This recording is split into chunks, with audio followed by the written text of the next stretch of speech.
Rahul Gandhi. He held the red book in his hand while taking oath. He waved the book at Prime Minister Narendra Modi as he took his oath. The red little book is the Constitution of India book that leader of opposition and Congress leader Rahul Gandhi has been carrying during his election campaigns inside Parliament and accusing the Narendra Modi-led government of killing it. Rahul Gandhi has been for some years attacking the BJP government, pointing out that the government was stifling free speech, indulging in crony capitalism. That is a reference to Mr. Gautam Adani's group attacking federalism, capturing Indian institutions, including the media, the election commission, the other, even the Supreme Court at times. So this has been his narrative.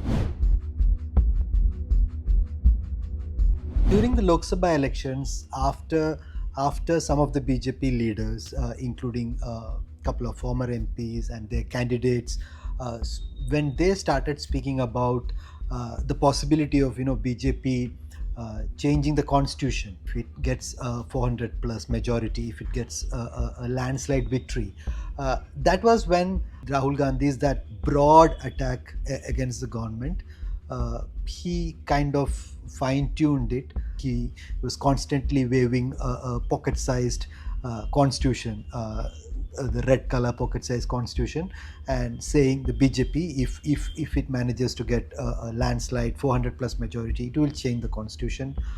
It will change the reservation architecture.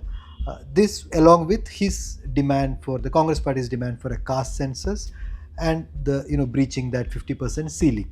So this was the larger narrative which Rahul Gandhi used during the Lok Sabha elections. Now, once the results came out, the Congress, of course, their numbers went up from 52 to 99. The BJP came down from 303 to 240. In many states, especially in Maharashtra, the initial assessment was that the constitution in danger, Samvidhan khatre mein hai, that narrative kind of clicked among sections of the Dalit population. Even not just Dalit, tribals and some other sections of the population as well. Although to of course to not the liking of the Congress, because they could not make massive gains. Yes, the number went up to 99, but then there was a realization that that attack, which even the other opposition parties spoke in the same vein during the Lok Sabha election, so that clicked. So after Lok Sabha, he kind of carried on that everywhere, every public address he was waving that that pocket-sized constitution of India, that red book. Even in Parliament, his first speech after the leader of the opposition, he did the same. So that has been the larger narrative. Rahul Gandhi escalated his Samvidhan Khatre Mein Hai attack, but Prime Minister Narendra Modi did not stay silent. हमारी सरकार की तरफ से कहा गया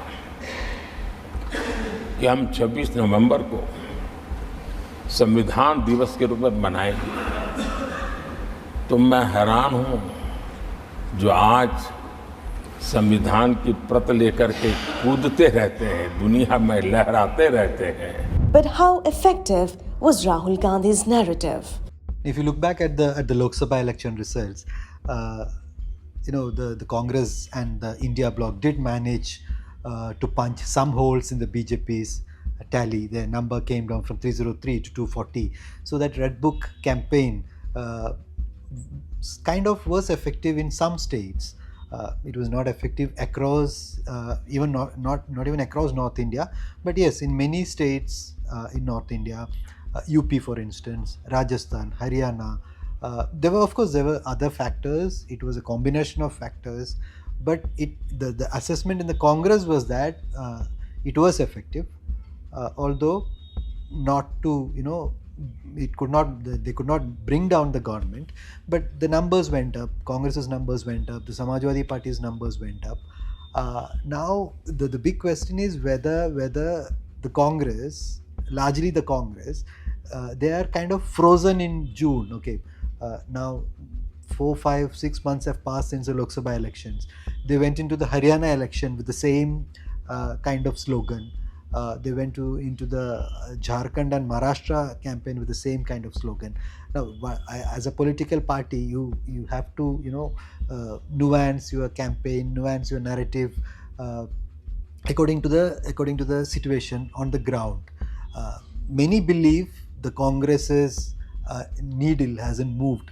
The Congress is stuck in the Lok Sabha election mode in the April, May, and June time period, where they raised this campaign, where they raised this slogan that the constitution is in danger, and it gave them some electoral dividends. Now, if you look at the recent assembly elections, it's very clear that it hasn't worked.